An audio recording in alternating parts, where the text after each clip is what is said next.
Welcome to the NDIS Property Australia podcast. Before starting this episode, we need to provide a general disclaimer. Information contained in this podcast is general in nature only. It does not take into account the objectives, financial situation, or needs of any particular person. You need to consider your financial situation and needs before making any decisions based on the information in this podcast. And you should consider seeking independent and professional advice for your personal circumstances. All right, let's begin. Hi, this is Erin. This podcast today is an update on our recent sold out project in Queen's Gardens, Perth from late 2021, the Queen's Residences. This podcast was originally intended just for our Queen's investors only. However, the content is a great way for our listeners to understand the behind the scenes of an SDA build and is of great relevance as we prepare to launch a new Perth development in Point Coogee. Now let's move on to the podcast where Min talks to the developer and provider from the current development. Thank you, everyone. We've got a quick little podcast here for 15 minutes summary of our recent launch back in December of Queen's Park Residences in Perth. We have here today two special guest speakers, Michael from VA Disability and Howard from Adelphi Living. Hello. As well. Michael, you want to introduce yourself, please, Michael? Hi, my name is Michael. Michael Kwan. I'm the director of VA Disability Support. So we are the developers of Queen's Park Residences in Queen's Park in WA.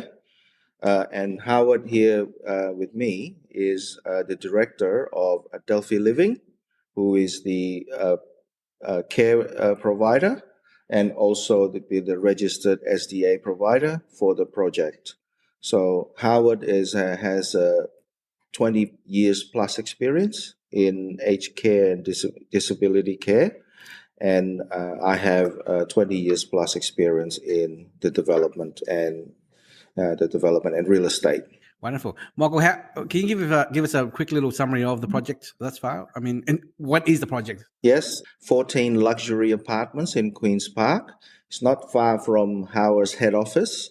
It's right behind Carousel Shopping Centre, Westfield Carousel, which is one of the biggest, the second biggest now, shopping centre in WA. It's about 5 minutes drive through Bentley Hospital. There's also public transport.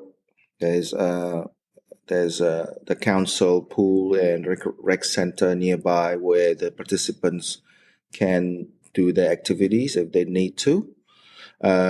So it's very equipped. We made it to be future proof and upgradable. Some of them are upgradable to the higher level of disability accommodation. It's built for purpose, and it has all the requirements. It's got rooftop gardens where the disabled person can do some of the activities. They can plant tree or plants, whatever they want to do, and there's a disabled access, and it's fully designed, built for purpose. Howard has over 60 disabled participants. So, Michael, before we jump to Howard, let's talk about you, Michael. Sure. Where are we at with regards to DA lodgement and why the delay thus far with council and so forth? Yep. So we are just refining the drawings and the specifications. We are amending some of the specifications to suit the disabled person requirement. The council requires us to nominate plants and things like that we are using on the balconies, on the garden beds everywhere. And we are getting them repriced with several builders. It's just slight jump in building costs, about 20% at the moment. So we are looking after that, making sure that it will be approved and built as approved. So if it wasn't for the council requirements of doing the small changes to the design, aesthetic design, you would have had this DA lodged already, wouldn't you? Probably, yes. So we are planning to have this lodged very soon. So it will be constructed by June this year. Construction So we are, start, right? because of Yeah. correct, construction start. That's the plan. The bank requires us to clean up the quotes, the building quotes. So it's what we need to do, the small bits, the nitty gritty that you do before you start a development. So Yes, Yep. wonderful. Another question I have is, with this small delay of the DA lodgement and construction start, when do you forecast construction completion, and titles and handover, settlement kind of thing in the coming year or early year? What's your time frame, do probably you think? around second quarter. So construction Second quarter completions, of when do you think? What 2023. month next year? What month? Probably around March, April, and we aim to have handover a month later. So second quarter of 2023. So April or May is when our investors will look at settlement, pretty much around that period, right? Around that period, yes. Cool. So that's pretty much it with regards to construction. Now, can we hand it over to Howard to introduce himself and talk about his relationship with this site, please? Howard, hello. Oh, good morning. Yep.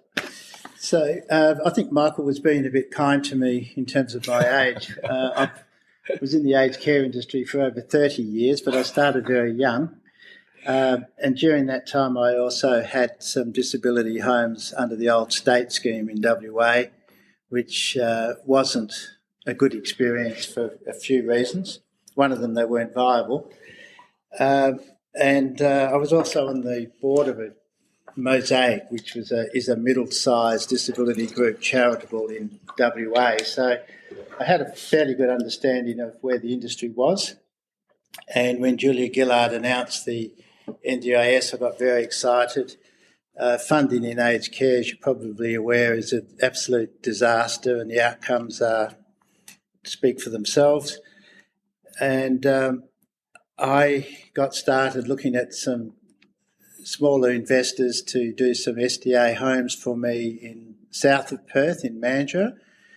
And we were the first to build those homes and accommodate participants in that area. So I've really been at the forefront of the whole industry, if you like, without trying to be the biggest or the best or actually telling anybody that that's where we were heading. Mm-hmm. But we've got investors. We've probably got about 25 houses at the moment and another 15 to 20 being built, but we're talking from Geraldton, which is 4 hours from Perth, down to Bunbury, Busselton, and across. So I'm finding niche little locations. But if I can talk about your location, when Michael came to me, I got very excited because it is a terrific location. There is a demand map which the SDA has. The NDIS put that out, and it's a high demand location. And more particularly, what you're looking for with participants is out in shopping centres. If they need rehabilitation, you're looking for an Olympic-sized swimming pool and rehabilitation services, which is only another 500 metres down the road. 500 metres, yeah. And it's got the train, transport and bus. So to me it was an excellent location. And the bugger, he's absolutely used up all my time on the design and looking at it, and I'm pleased with the design. That's wonderful. Can't say that there's anything in there that I don't like. Yeah. And I think you've also got that downstairs, which is more like a birthday room for participants, etc. Activity room, and there's activity rooms in the balconies on top. Sure. So they can do their gardening, planting, if they want to do, just part of their rehab. Sensory gardens, it's going to correct, yes. Yeah, everything's going to be individualised because you don't know the diagnosis of each participant, but everything is there. So I think that's very good. But I'm really pleased to be involved with this one, where we've got a growth or an expansion goal here at Adelphi to have probably 1,000 staff over the next 3.5 years going forward. We've got over 100 staff now. We'd have more staff if we could find them. They're very difficult to find at the moment. Doesn't matter where you are. I have a question. Michael mentioned earlier that these are 14 luxurious apartments. Now, I've looked around in Perth of other stock, and as Michael and I have discussed, there's not much stock out there for SDA in Perth. Have you seen many other small sites projects like this, which are purely NDS, SDA? And if so, how do they compare these other normal standard size apartments and quality compared to the Queen's Garden residences here? I've been involved with one, which is nice, but it's north of the river, probably 30 minutes out of Perth. These are actually oversized. So Michael's picked up the minimum sizes. And it's over 100 square metres? Yeah. 105, 107. They're like penthouses, I think, if you like. They are oversized, which is you're not building obsolescence. You're building something for the future. If you've got participants now and you have a vacancy and somebody else builds something that's bigger and better and nicer, then you might have an issue. Of course, you're relying on Adelphi's good name and our service to make sure that we've got the participants for you. And we're getting probably 6 or 7 inquiries a week. We've really started to hit the straps. In fact, so those units are very, very nice and future-proof. So, Howard, we know the answer as to why size is important in terms of apartments, but can you explain why it's more important in a disability home, why extra space for a single occupant is important? Sure. The equipment that participants need does vary. So you can have a participant coming in with a wheelchair or requiring a hospital bed and perhaps the overhead railing to take them from the bed to the wheelchair and then into the bathroom, all through to a princess chair, which is probably 2 metres long and about just over a metre wide. Now, that is what the participant's going to sit in all day. That's the one that's going to go to the shopping centre. We're going to put that in the van. These are huge. So when you build a standard size, the princess chair doesn't fit. Yep. It just does not go around those corners, and we know the measurements. We know the height. And if you don't provide for that, you won't get the high physical support participants. You won't get the funding. Well, the participant will be registered for that funding, high support, but our dwelling or your dwelling won't fit or support them. There's 600 participants in aged care in West Australia that need to be out by the end of 2023. We're dealing with a couple of aged care facilities now. We've got 3 houses with 3 ladies in each, mainly dementia specific, but we did have a princess chair participant or 2 arrive and we just couldn't get them into the house, and the investor did not see any need to build it above the standards, and so that was his loss. So 600 coming out of aged care who are disabled, going to the community there's nowhere to go at the moment. Then we need to find an accommodation for them. Then basically, well, pretty much. So wow. If they're under the age of 60, they have to leave, and after the age of 60, of course, they can stay with us. And because a lot of my staff have come with me from aged care, I've got registered nurses, enrolled nurses who can actually care for these people, not just hand out pills and hope for the best. We've got a really good training regime and a hierarchy. Yeah. And so we're targeting them, these participants. So we've, as I said, we've got a couple of houses full now, and it's a terrific thing to see 3 ladies with dementia who didn't know each other. That's probably never will because they've got dementia, but the husbands are best mates now. Yeah. And they're all sitting in this house. They're not a number. I know I'm going off topic here, but in theory, if you get them into an SDA dwelling prior to age 65, and let's say they're living in an apartment here, just it's an example case study only, when they hit 65, their SDA funding doesn't turn off, does it? Because No. because the rule is 21 it's to their 65. choice. Yeah. If they find that Adelphi's running the facility properly or the home properly and the care's there, they stay. Yes. If they've got any concerns about the level of care, then they can go back to aged care. But I've got 3 registered nurses from my aged care industry and myself with that knowledge, and we know how to look after them. Okay. Now, We don't intend to lose them. I didn't bring it up because I'm sure I'll preempt the question. What if a participant who turns 65, do they lose their funding because they have to be booted out of the apartment? No, not at all. Okay. It goes on.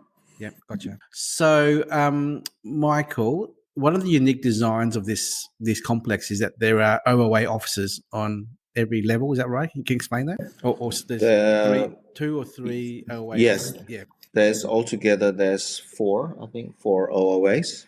2 in each building. And 2 in each building. So 4 you don't need to OOA have one offices. on every level. 4 OOA offices, right? Which will be tenant, which will have staff in there. In 2 buildings. So 2 in each building. Yeah. So you don't need 1 per level because there's only 2 apartments in each level, so 2 or 3. But there are altogether 4 OOAs, and each front door and to the units are all 1,200 mil, more than a meter minimum. So that way you can wheel beds in, and you can wheel in princess chairs out, and a wheelchair in and out very comfortably. That's really great how you have. I think the OOA. Sorry. You go, Howard. You go. The OOAs need to be there to ensure 2 things: that the investor gets that extra funding, because the OOA only does so many apartments, so you've got to have those ratios. I think the really good thing here with this complex is it doesn't get in the path of 10 and 1 around Australia. In Australia, other providers work on the 10 and 1 rule: 10 apartments for participants and 1 OOA office on site. Whereas this complex here has 4 of them, 4 offices for 4 OOAs overnight, I assume. But in the daytime, there'll be more OOAs in the complex during the daytime. Is that correct, Howard? No, it's the same. OOA is really for overnight accommodation. Yes. And what would happen if you had 1 OOA in a set of 10 apartments? It's just not possible. I know. If you've got 10 apartments, you could need 3 OOAs just for the ratios to get your funding. It's just not going to work. It's a disaster. So could your team at Adelphi have more than 4 on site? Yes, but you don't need the OOAs. OOAs just overnight. Yeah. There's also office areas. Yeah. So what I meant is support workers during the daytime. There could be a number of support workers coming and going throughout the day. Oh, yeah. But the OOA per se is the overnight ones. Yes, the correct. Overnight accommodation. Yeah, sometimes the participants might be 1 on 3 during the day. Yes. But in the apartments, we can see 1-on-1 really being the norm. Yes. And sometimes 2 staff to 1 participant, depending on when they need lifting. Yes. And turning. And you can't turn a dead weight participant, if you like, with 1 person, because you end up with a workers' comp. Therefore, it stretches back to how well you do your documentation to NDIS to obtain that funding. If you do it wrong, you don't get the money. Yeah. So that's something we've got to be very mindful of. So sometimes a participant requires 3 carers, but but the good thing with the Howard being there, instead of say having maybe 30 support worker, you might need only 20, where they can help each other. Yeah, I think 20 is about right, but technically you're not supposed to use 1 carer for another carer's work. I mean, it does happen from time to time in the best interest of their care, but you don't do it on a regular basis.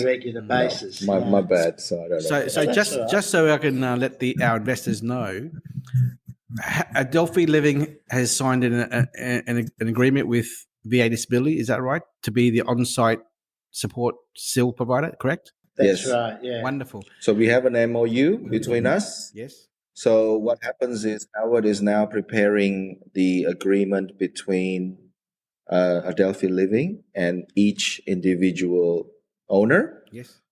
So to be the registered SDA Yes. and also to be the registered care provider on site.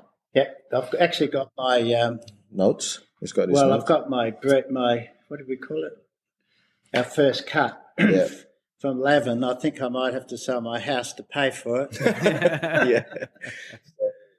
So he's having another Zoom call booked in tomorrow Yes. with Lavan. So Lavan Lee, one of the biggest lawyers in WA, and they're very experienced. Yeah. In, They've got national coverage. correct, in SDA, in so SDAs and NDIS. So we're getting them to do the agreement properly Yes. between.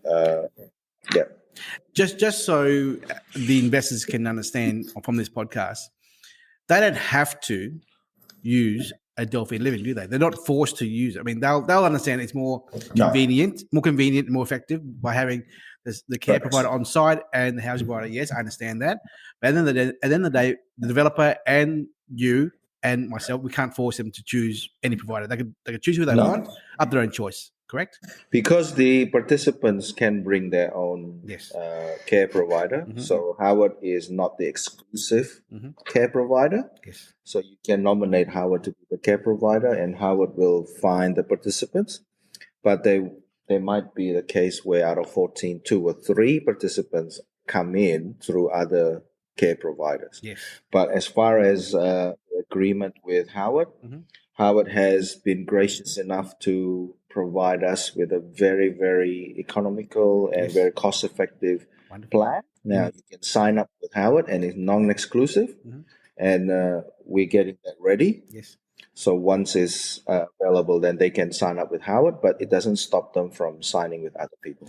So in theory, a investor might engage a different housing provider who then procures a participant who may want to use a care provider, who might use Howard's business via Adelphi to provide the care. Is that correct? It's possible there. That's true. So what happens? The coordinator who is given to the participant has to undertake the documentation for SIL and SDA. So SIL and SDA are 6% of the industry and 60% of the money. It's a very, very what would I say? You need to be highly experienced to do that documentation. And the coordinators, basically, we're doing about half their work on every occasion. And we'll be coordinators in the next few months ourselves. So what the SDAs are doing, they'll come to Adelphi and find we're a one-stop shop. We've got the accommodation, we've got the care, and by golly, I can pick up my $6,000 and these guys do all the work for me. And that's not what we meant to do, but that's what's happening. And we can keep that rolling and get it out and underway. Wonderful. So it's the way we've worked it is efficient and effective, and the coordinator loves us, and that therefore they're encouraging the participant to come to him, to come with us. Yeah. So how? But that's choice and control. Yeah, certainly choice and control. How are you going with procurement for participants for this site? Procurement of participants, potential participants, potential participants for the 14 units. I would probably say by the time they're built, we'll have them on the wait list for every apartment. We have to realise that if they're new to NDIS and they don't have SDA and SIL, it's about a 5 to 6 months process. Not so much our end, but once it goes into that black hole in NDIS, when it comes back out with the ticks on it, that's how long it takes. So we can be looking for participants in the very near future to get there. But, I don't know if any other organisation gets the inquiries we are actually getting each week. It's pretty terrific. Location is probably important about 30% of the time. What mum and dad really want is the best place for their child. But quite often these people don't have next of kin, so they would go, if they're living in Midland or 20 k's away at the moment, then that location will be fine. In fact, it's probably an improvement. So there's all these factors that we have to take into account. Yeah. But we are really hitting our straps. This year has been quite amazing. Yeah, I think of the 14 units here, we have about 6 or 7 HPSs, and the remaining are fully accessible apartments. That's right. So if you missed out on a high physical support, you could still get a fully accessible participant. But what I like about this design, and I've been pushing for it elsewhere, is that second room. Obviously, it's a great return for the investor, but if there's a family member that wants to stay over, if they're fortunate enough to have a hobby, they can use that room. Or more particularly, if they're an overnight OOA and they're having a bad week, we can stick a staff member in there. Yes. So we've got all those bases covered. And at the end of the day, the streamlining, seamless care is available. So that's pretty much it, really, Very guys. confident. Yeah, that's wonderful. Michael, do you have any final words before we wrap up the podcast for our investors? No, not really. I'm happy with Howard. I know Howard has lots of very good positive feedbacks. He's an expert. He knows the rules. He's suitable to to be the registered SDA because of his knowledge, and he, Licensed, yeah. So I think it's going to go very well. So, in fact, we are collaborating. So, can I bring up one separate topic which hasn't got to do with Queen's Park? Point Coogee site. Is it possible to talk about that now? Or, yes. Yeah. Can you give me a 1 minute summary of that? Yeah. Sure. So that's near the marina. It's 12 luxury apartments. So it's nestled among luxurious apartments which are between $600 to $1 million. It's one of the best locations in Perth, near the marina, near the beach. And we have one coming up soon, which Min will be involved in. Register your interest if you're interested. Is Howard involved in that as well? Yes, we collaborating with Howard on that one as well. That's wonderful. The number of the demand area is very high in that location. Correct. As well. So that's why we picked that location, because $39.5 million for SIL and SDA estimated. And funding. However, you could add 10 or 15% to that because those numbers have all been undercooked in WA. Yes. Whereas you could go down the road and it might be $4 million. Yeah. So that location is, besides being a beautiful place, which it is, but that's why I jumped on board straight away. I would tell Michael, no thanks, you can have somebody else. So Michael, when do you think you'll be able to give us more information in the coming? Is it a few weeks or a few months on Point Coogee? Few weeks? Probably a few weeks. We're hoping to get the design finalized, and then once it's finalized and we speak to the NDIA about it, speak to the council, then we'll start doing expressions of interest. Wonderful. And hopefully, it goes off from there. But it's definitely a beautiful location. Well, it's stunning. Stunning location. To be honest. We're going to take some photos today of the site, and then there's a lot of participants there as well, so which is very important. I think Wonderful. the thing to remember, in Western Australia we call it Coogee. In Sydney it's so Coogee. Point Coogee. It's just Gotcha. This is North Coogee. So North Coogee has the slightly less attractive suburb and a more attractive suburb, and this is in the more attractive suburb. So Michael, this is the other thing too is the company called Mosaic that I was on the board of actually worked heavily in that area and surroundings, and their houses, which I've been to, 6 participants, 2 toilets, 1 bathroom. So it's not just the new inquiries coming through, it's a transition. We can suddenly get this beautiful home, save money for them. yes. It doesn't cost any more. So Michael, this site is 1,000 square meters, isn't it? No, it's a bit smaller than that. So this is so we decided just to go ahead with part of the site, not the whole site. And, so there will be luxury apartments. and it'll be 100 meters from the water, 15 meters from the marina. Is that correct? No, it's about 100 meters from the marina, and the water is just next to the marina. Okay. So there are cafes nearby. There's a supermarket. There's a chemist, doctor's surgery, and there's the marina. So it's a very idyllic location Wonderful. for the families if they want to visit the participants.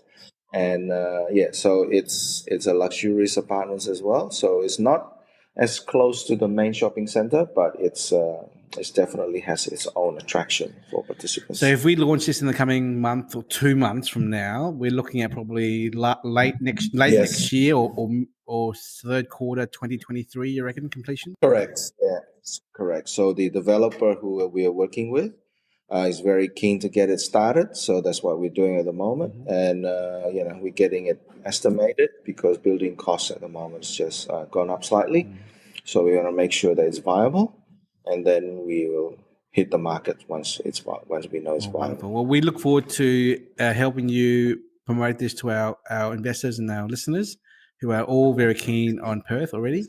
And Howard, thank you so much for your time. Appreciate it very much. I know you're very busy. And Michael, appreciate your time as well. No worries. Lovely. Nice Thank to you meet very you. much. Bye-bye. Bye-bye. We hope you enjoyed this episode. Please make sure that you are subscribed and following us so that you can keep in the loop with all of our upcoming episodes. We would really appreciate it if you could leave us a 5-star rating, a written review, and to share this episode with those that can benefit. Until next time, catch you on the next episode.